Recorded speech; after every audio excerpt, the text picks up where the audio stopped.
76वा वर्धापन दिन आणि 77वा प्रजासत्ताक दिन आज संपूर्ण देशभर साजरा केला जात आहे। वर्धापन दिन हा 1 वर्षांनी कमी असतो। आपला वाढदिवस आपण 1 वर्ष झाल्यानंतर करतो आणि प्रजासत्ताक दिन हा 1950 लाही झाला होता आणि आजही करतो। म्हणून 76वा वाढदिवस आणि 77वा प्रजासत्ताक दिन हे 2 आकडे नेहमी आपला गोंधळ करतात, लक्षात ठेवा। लोकांनी लोकांच्यासाठी लोकांमार्फत चालवलेलं शासन ही अब्राहम लिंकननी सांगितलेली लोकशाहीची व्याख्या भारताने स्वीकारली। 15 ऑगस्ट 1947 ला देश स्वतंत्र झाला आणि अवघ्या 2 वर्ष 11 महिन्यामध्ये भारतीय राज्यघटनेचे शिल्पकार भारतरत्न डॉक्टर बाबासाहेब आंबेडकर आणि घटना समिती यांनी राज्यघटनेची निर्मिती केली आणि 26 जानेवारी 1950 पासून या घटनेच्या अंमलबजावणीला प्रत्यक्ष सुरुवात झाली। तो आजचा दिवस भारताने सार्वभौम लोकशाही प्रजासत्ताक गणराज्याचा स्वीकार केलेला आहे। भारत हा जगातला सर्वात मोठा, आशिया खंडातला सर्वात मोठा लोकशाही प्रधान देश आहे। आज जर आपण एकंदर जगाची परिस्थिती बघितली तर जगामध्ये प्रचंड अशांतता, तणाव आहे। रशिया युक्रेन युद्ध गेली कित्येक महिने सुरू आहे। अमेरिका इराण मधला तणाव वाढत चाललेला आहे। ब्रह्मदेशमध्ये तीच परिस्थिती आहे। बांगलादेशमध्ये अराजक पडलेला आहे। पाकिस्तानमध्ये अराजक पडलेला आहे। अशा सर्व परिस्थितीमध्ये भारत मात्र प्रगतीच्या दिशेने वाटचाल करतोय। आज अमेरिकेला आपण प्रगत राष्ट्र म्हणतो। अमेरिकेची अर्थव्यवस्था ही $30 ट्रिलियन ची आहे।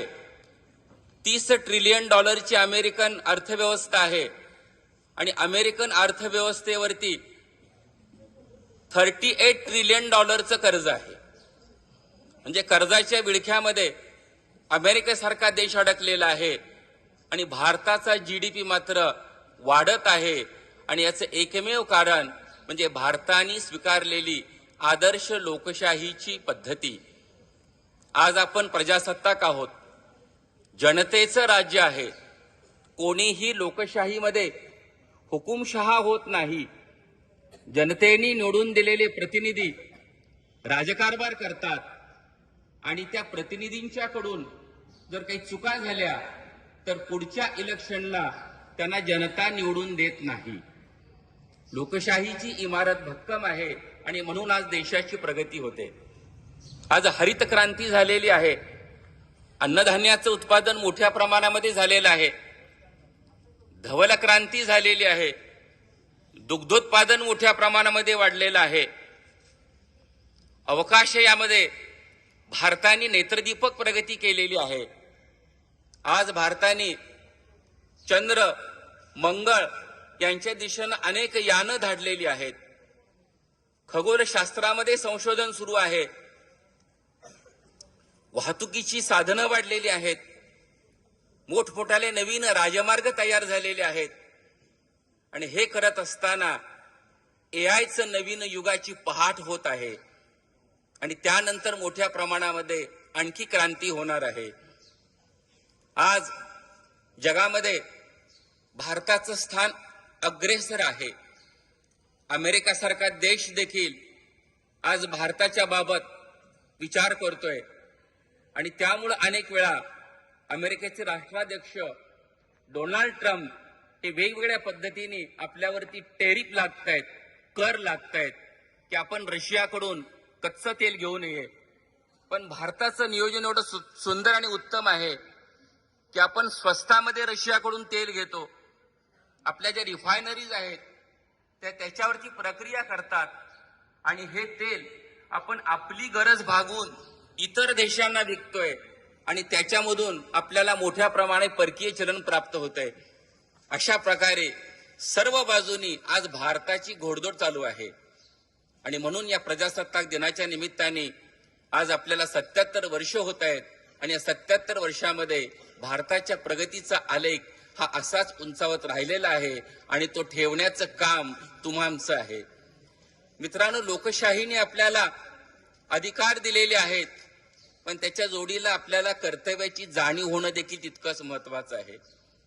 एक आदर्श नागरिक म्हणून सदैव आपण आपल्या कर्तव्याचं भान सांभाळलं पाहिजे. साध्या साध्या गोष्टी असतात.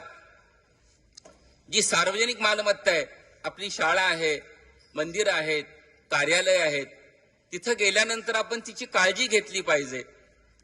वर्गामध्ये आपण आपल्या शिस्तीचं पालन केलं पाहिजे. गुरुजनांच्या बद्दल आपण आदर राखला पाहिजे. जोपर्यंत आपलं वय 18 वर पूर्ण होत नाही आणि जोपर्यंत शासकीय नियमानुसार आपल्याला मोटर चालवण्याचं लायसन मिळत नाही तोपर्यंत आपण गाडी चालवली नाही पाहिजे. जरी ती आपल्याला येत असली तरी चालवायची नाही, कारण जर आपल्याकडून काही चूक घडली किंवा समोरचा चुकीने आपल्या अंगावरती आला तर त्याचा दंड म्हणून आपल्या पालकांना शिक्षा होत असते. हे नियम आहेत, त्या नियमांचं पालन केलं पाहिजे. प्रजासत्ताक दिनाच्या निमित्ताने आपण एक संकल्प करूया की मी रस्त्यावर कोठेही थुंकणार नाही. आज आपल्याला चित्र जरा वेगळं पाहायला मिळतं. स्वच्छतेच्या बाबतीमध्ये आपण म्हणावे तेवढे अलर्ट नाहीयेत.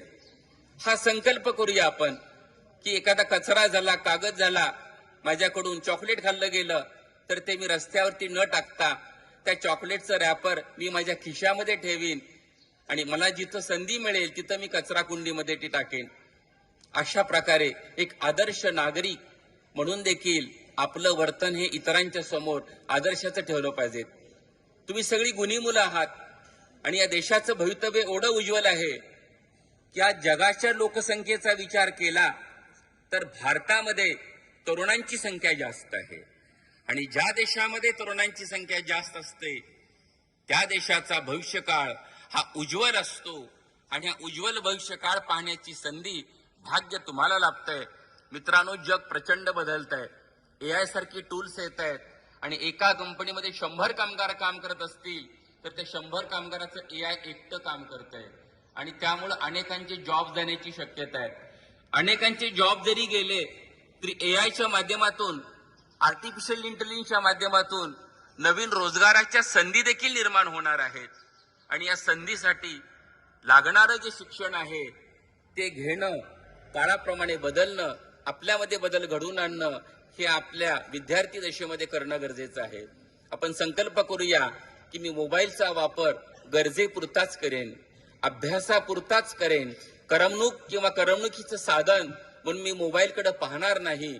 मी भरपूर पुस्तकं वाचेन, ग्रंथालयाला वेळोवेळी भेट देईन आणि या प्रशालेचा एक आदर्श विद्यार्थी आणि या देशाचा आदर्श नागरिक म्हणून ताठ मानेने मी सन्मानाने जगेन असा संकल्प या निमित्ताने आपण करूया.